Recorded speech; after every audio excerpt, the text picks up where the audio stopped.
সুপ্রিয় বন্ধুরা, আমরা এই মুহূর্তে রয়েছি বমকা মিলিটারি ট্রেনিং একাডেমিতে। চমৎকার গাছগাছালির ভেতরে পরিবেশটা কি সুন্দর, ঠান্ডা, মনোরম, সেটা কি করে বোঝাবো। কি শান্তি গো! বাতাসটা যখন শরীরে এসে ধোলা দিয়ে যায় না, সেই সুখ, সেই সুখ, সেই শান্তি। আর সবচেয়ে বড় বিষয়, আজকে এই সাভার এলাকায় মনে হচ্ছে আমরা তিনজন ছাড়া আর কেউ নেই।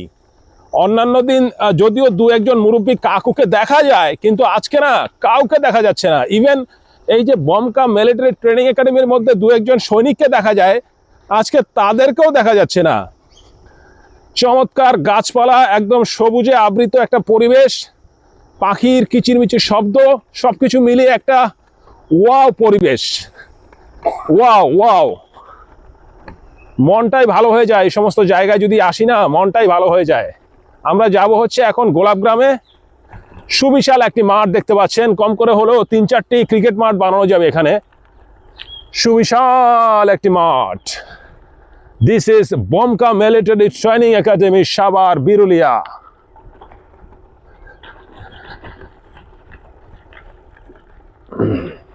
কি হয়েছে কাকু?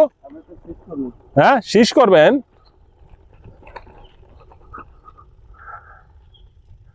এই ওইখানে কি, ওটা গাছের গুড়ি না শুকর? না, গাছের গুড়ি।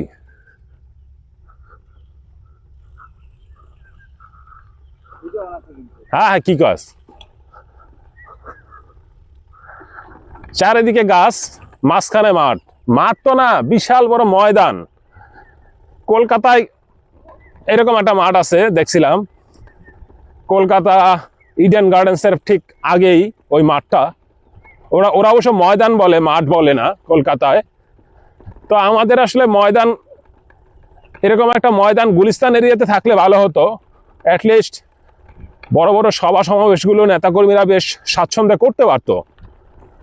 কিন্তু আমাদের তো আসলে ছোট দেশ না, আসলে ঢাকা শহরটাই মানে মানুষের চাপে একদম ছোট হয়ে গিয়েছে। এত মানুষ ঢাকা শহরে, এই একটা ঢাকা শহরের উপরে সবার নির্ভরতা, এটা আসলে মোটেই ঠিক নয়।